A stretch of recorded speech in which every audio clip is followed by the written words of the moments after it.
Nous sommes ici actuellement dans le réfectoire de ce nouveau bâtiment organisé par le SAMI social pour la soirée. Eh bien, en effet, entre 200 et 300 personnes pourraient éventuellement à terme pouvoir passer la nuit ici dans ce centre. J'ai à mes côtés le porte-parole du SAMI social, M. Tillens. Bonsoir. Pourquoi devoir déjà ouvrir une telle infrastructure maintenant ?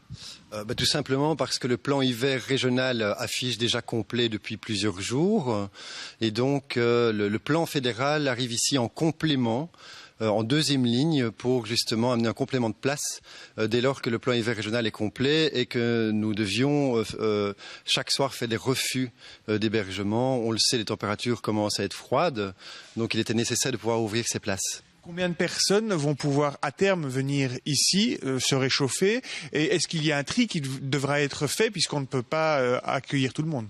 Non, il n'y a aucun tri qui est fait. L'accueil est ici clairement inconditionnel. Bien entendu, depuis le départ du plan hiver, la priorité est donnée aux personnes les plus vulnérables et identifiées comme telles.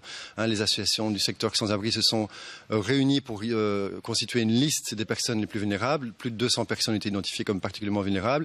Ces personnes ont déjà une place réservée dans le plan hiver régional depuis plusieurs jours. Mais nous faisons, l'accueil est ici inconditionnel. Donc, ce qui veut dire que le principe du plan hiver, c'est que par température négative et par température froide, nous offrons un accueil inconditionnel à toute personne sans abri qui n'a pas de solution d'hébergement. Est-ce que cela suffira? Est-ce que 200-300 places suffiront pour satisfaire aux besoins d'accueil des sans-abri? Écoutez, nous l'espérons. Je n'ai pas de boule de cristal. Vous savez, ce qui détermine aussi beaucoup la demande, ce sont les températures. Au plus il fait froid, et au plus il fait froid longtemps, au plus les demandes sont nombreuses. Donc ça, c'est quelque chose qui est vraiment imprévisible à l'avance. Tout ce que je peux vous dire, c'est que l'année passée, avec la capacité permanente du SAMI social, plus la capacité du plan hiver régional, plus la capacité du plan hiver fédéral, nous avons réussi à ne refuser aucune demande d'hébergement par grand froid. Nous insistons sur les températures de grand froid, évidemment, qui sont déterminantes dans le non-refus aux personnes qui sont en demande d'hébergement. Monsieur Tillens, je vous remercie.